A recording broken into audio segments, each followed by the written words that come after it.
বানী ইসরাইলের ৭১ নম্বর আয়াতে রব্বুল আলামিন বলেন, ইয়াউমা নাদউ কুল্লা উনাসিম বিইমামিহিম ফামান উতিয়া কিতাবাহু বিয়ামিনিহি উলাইকা ইয়াকরাউনা কিতাবাহুম ওয়ালা ইউযলামুনা ফাতিলা। রব্বুল আলামিন বলেন, কিয়ামতের দিন মুসিবতের সময় প্রতিটি সম্প্রদায়কে, প্রতিটি মানুষকে তার নেতা সহ ডাক দেওয়া হবে। প্রতিটা সম্প্রদায়কে, প্রতিটা মানুষকে তার নেতা সহ তাকে ডাক দেওয়া হবে। রব্বুল আলামিন বলেন, যে নেতাগুলি ভালো ছিল এই নেতার অনুসরণ করার কারণে আমি রব্বুল আলামিন তার ডান হাতের মধ্যে আমলনামা দিয়ে দেব। আর যখন ডান হাতে আমলনামা দিয়ে দেব, সে আনন্দ চিত্তে তার আমলগুলি পড়বে যে আমি তো ভালো ভালো কাজ করেছি, আমি তো কোনো খারাপ লোকের পিছনে ছুটি নাই।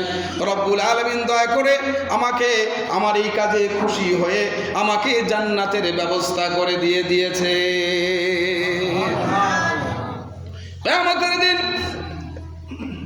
কিছু লোক হবে নামাজি, হজ করছে, যাকাত করছে, দান করছে, ভালো ভালো কাজ করেছে, কিন্তু কিয়ামতের দিন তার আমলনামায় চুরির গুনাহ থাকবে, তার আমলনামায় ডাকাতির গুনাহ থাকবে, তার আমলনামায় শরাব পানের গুনাহ থাকবে, তার আমলনামায় জিনা ব্যভিচারের গুনাহ থাকবে। লোকটি বলবে, রব্বুল আলামিন তোমার এই ফেরেশতারা আমার সঙ্গে বেঈমানি করেছে।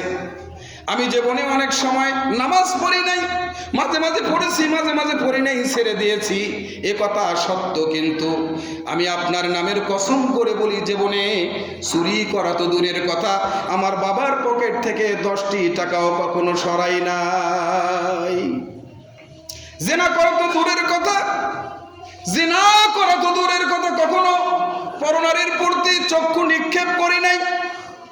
রব্বুল আলামিন তোমার ফেরেশতাগুলি আমার সঙ্গে বেঈমানি করেছে, আমার সঙ্গে অবিচার করেছে।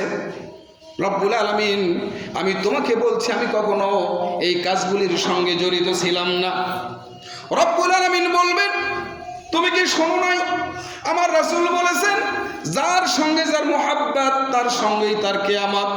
দুনিয়ার মধ্যে আপনি যে বন্ধুগুলির সঙ্গে চলবেন, যে লোকের সঙ্গে আপনি চলবেন, যার সঙ্গে আপনার চলাফেরা, যার সঙ্গে আপনার মিলামেশা, যার সঙ্গে আপনার লেনদেন, আমার রাসূল বলেছেন কিয়ামতের দিন তার সঙ্গেই তোমার হাসর নসর হবে।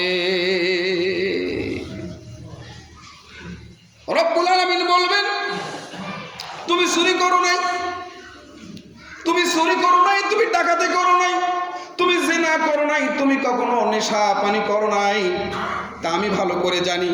কিন্তু তুমি যে নেতার পিছনে ঘুরেছিলে, যাকে ভোট দিয়ে তুমি নেতা বানিয়েছো, সে সংসদে গিয়ে গরিবের সম্পদ আত্মসাৎ করেছে, রাস্তা করতে গিয়ে রাস্তা ঠিক মতন কাজ করে নাই।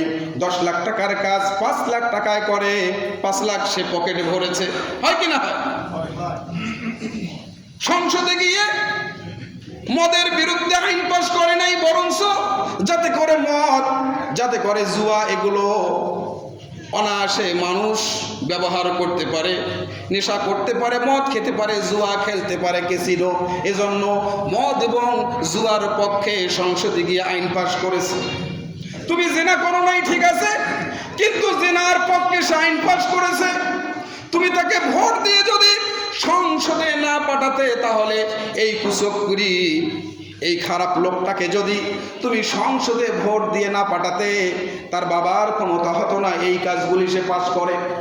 তোমার ভোটের কারণে সে সংসদে গেল, আর এই ইসলাম বিরোধী কাজগুলি, কর্মগুলি সে সংসদে পাস করলো, সে জেনার আইন পাস করেছে, এজন্য জেনার একটি গুনাহ তোমার আমলনামায় আমি দিয়ে দিয়েছি।